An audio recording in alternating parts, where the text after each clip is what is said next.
O inferno é um lugar para o qual ninguém quer ir, e por medo dele, pessoas foram capazes de gastar muito dinheiro e fazer grandes esforços. Mas apesar de ser real, muitas pessoas têm uma compreensão equivocada a respeito desse terrível lugar. Por isso, neste vídeo você vai saber tudo o que precisa sobre o inferno, a partir do que é ensinado nas Escrituras. Mas antes, se você quer chegar a um novo patamar de compreensão da Bíblia, eu te sugiro o curso Interpretação Bíblica, Gênesis a Apocalipse. Nele você irá aprender de forma bem simples todos os processos para conseguir interpretar qualquer texto da palavra. O curso está de promoção e o link para adquirir está aqui na descrição. O primeiro fato sobre o inferno é que ele não será igual para todos. Existem diferentes graus de punição. Isso significa que quanto mais pecaminosa for a vida de alguém, maior será seu sofrimento no inferno, enquanto outros receberão condenações menores. Por exemplo, em Lucas 20, Jesus diz: "Guardai-vos dos escribas que gostam de andar com vestes talares e muito apreciam as saudações nas praças, as primeiras cadeiras nas sinagogas e os primeiros lugares nos banquetes, os quais devoram as casas das viúvas e, para o justificar, fazem longas orações. Estes sofrerão juízo muito mais severo."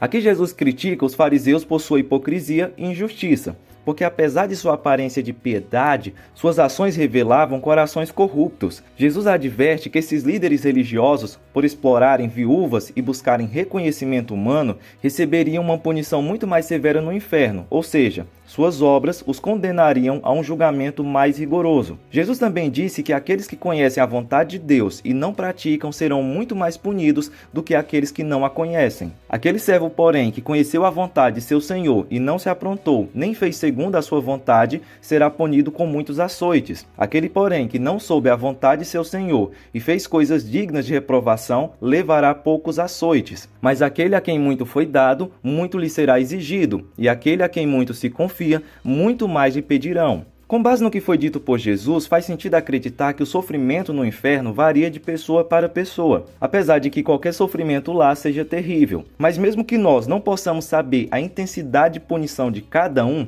sabemos que essas punições não podem ser entendidas como estágios de condenação, como se depois de sofrer muito fosse possível pagar os pecados e sair daquele lugar. Cada um sofrerá eternamente a ira de Deus caso não tenha aceitado a graça salvadora de Jesus Cristo. Um segundo fato importante sobre o inferno é que no presente momento ninguém está lá. Segundo a Bíblia, o inferno, especificamente o Lago de Fogo, ainda não foi inaugurado.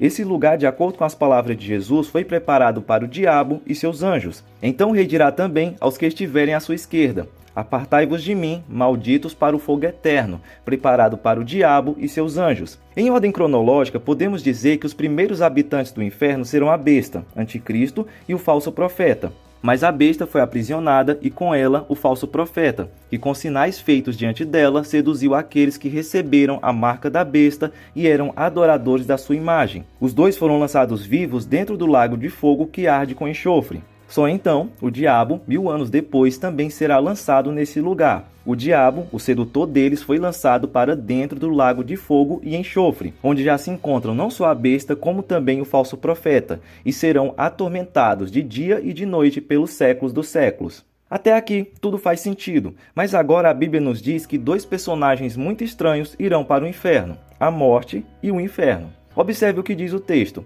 Então a morte e o inferno foram lançados para dentro do lago de fogo.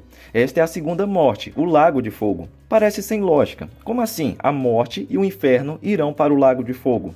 As palavras traduzidas como inferno e lago de fogo nesse texto são Hades e Guiena. A história do rico e Lázaro de Lucas 16 ilustra bem que as almas daqueles que morrem sem Cristo ficam em um local de tormento temporário, antes de serem lançadas definitivamente no inferno após o julgamento final. Então o Hades será Guiena, ou seja, o inferno será lançado no lago de fogo. E o último inimigo, a morte, será lançada no lago de fogo. Como Paulo disse, o último inimigo a ser destruído é a morte. Depois da morte ser lançada no lago de fogo, tudo durará para sempre. Por fim, aqueles cujos nomes não estão escritos no livro da vida serão lançados no lago de fogo. A Bíblia diz: "E se alguém não foi achado inscrito no livro da vida, esse foi lançado para dentro do lago de fogo." Outro fato importante sobre o inferno é que ele terá duração eterna. Veja o que Jesus diz em Mateus 25 e 46. e estes irão para o castigo eterno, mas os justos irão para a vida eterna. Jesus faz uma comparação direta entre a recompensa dos justos e a punição dos ímpios. A palavra eterno é usada tanto para descrever a duração da vida dos justos, quanto a do castigo dos ímpios. Se aceitamos que a vida eterna é realmente eterna, a coerência textual exige que o castigo eterno também seja. Apocalipse 14:11 fornece uma visão ainda mais clara. A fumaça do tormento deles sobe para todo sempre. Não há descanso, nem de dia, nem de noite. Essa descrição é consistente com a ideia de um sofrimento contínuo, interminável, sem alívio ou fim. Veja também o que diz 2 Tessalonicenses 1:9, em que Paulo escreve: eles sofrerão a pena da destruição eterna, a separação da presença do Senhor e da majestade do seu poder. Note que a expressão destruição eterna indica não um fim, mas uma condição de ruína contínua e sem saída. Mas precisamos admitir que parece à primeira vista muito cruel que pessoas que cometeram pecados, muitas vezes pequenos, durante algumas décadas aqui na Terra, sejam punidas eternamente no inferno. Mas talvez esse exemplo ajude. Imagine aquela mentira que você contou há alguns anos e você hoje nem lembra mais dela. Saiba que essa única mentira é o suficiente para lançar você eternamente no inferno. Eu sei que isso parece muito absurdo e até injusto, mas o motivo para essa punição tão grande é porque quando cometemos um pecado, nós não estamos cometendo ele apenas contra aquela pessoa. Nós estamos pecando contra Deus. Davi pecou contra o seu povo ao não representá-lo como rei. Davi pecou contra Batseba ao adulterar com ela. E Davi pecou contra Urias ao mandar matá-lo. Porém, no final, ele disse a Deus: pequei contra ti somente. Por que o pecado é algo tão terrível? É porque ele é cometido contra Deus. A gravidade do pecado origina-se no que ele diz sobre Deus. Deus é infinitamente digno de ser honrado. Mas o pecado diz o oposto. Quando pecamos, estamos dizendo que existem coisas mais desejáveis e mais dignas. Até que ponto isso é grave? A gravidade de um crime é determinada, em parte, pela dignidade da pessoa e do cargo que está sendo desrespeitado. Se a pessoa é infinitamente digna, infinitamente ilustre, infinitamente querida e ocupar um cargo de infinita dignidade e autoridade, rejeitá-la é um crime infinitamente ultrajante. Portanto, merece um castigo infinito. Por isso, a principal razão para o inferno ser eterno é esta: cada pecado que você comete é cometido contra um Deus infinitamente digno e bom. Logo, seu pecado é de gravidade infinita. Portanto, a punição para o pecado é infinita. Outro fato triste sobre o inferno é que a maioria das pessoas irá para lá. A Bíblia nos diz que um dia um homem perguntou a Jesus se poucos se salvariam. Jesus respondeu que devemos nos esforçar para entrar pela porta estreita, pois um dia, quando o dono da casa tiver trancado a porta, será tarde demais. Precisamos saber que existem vários caminhos que terminam por levar a maioria das pessoas para o inferno. Existe o caminho daqueles que acham que só porque morreram deveriam ir para o céu, porque Deus é bondoso, mas esquecem que Deus também é justo. Tem o caminho daqueles que, por terem feito boas ações, creem que deveriam ser salvos, mas não serão porque obras não salvam. Tem ainda o caminho daqueles que até conheciam Jesus com a mente, mas nunca o receberam realmente em seu coração. Todos esses caminhos são enganos que terminam por levar a maioria das pessoas para o inferno. Por isso Jesus disse: entrem pela porta estreita, pois larga é a porta e amplo o caminho que leva à perdição, e são muitos os que entram por ela. Como é estreita a porta e apertado o caminho que leva à vida, são poucos os que a encontram. Ou seja, ele está nos ensinando que o caminho largo que leva à destruição é fácil e popular, enquanto o caminho estreito que leva à vida é difícil e impopular. O que é mais fácil, agradar a Deus ou agradar o mundo? É mais fácil seguir a vontade de Deus ou a vontade do mundo? A maioria das pessoas prefere o caminho mais fácil e o resultado é a sua perdição eterna. E esse fato nos leva diretamente a outro fato muito importante. É possível escapar do inferno. E esse é o momento mais importante desse vídeo, porque como pastor percebo que muitos, se não a maioria dos crentes, não entende como funciona a salvação do inferno, e isso é triste. Por isso, vamos destrinchar esse assunto com base na Bíblia. Precisamos ter em mente que a salvação é um dom gratuito de Deus, não algo que podemos alcançar por nossos próprios méritos ou esforços, conforme Efésios 2, 8 e 9 nos lembra. Porque pela graça sois salvos por meio da fé, e isso não vem de vós, é dom de Deus, não vem de obras para que ninguém se glorie.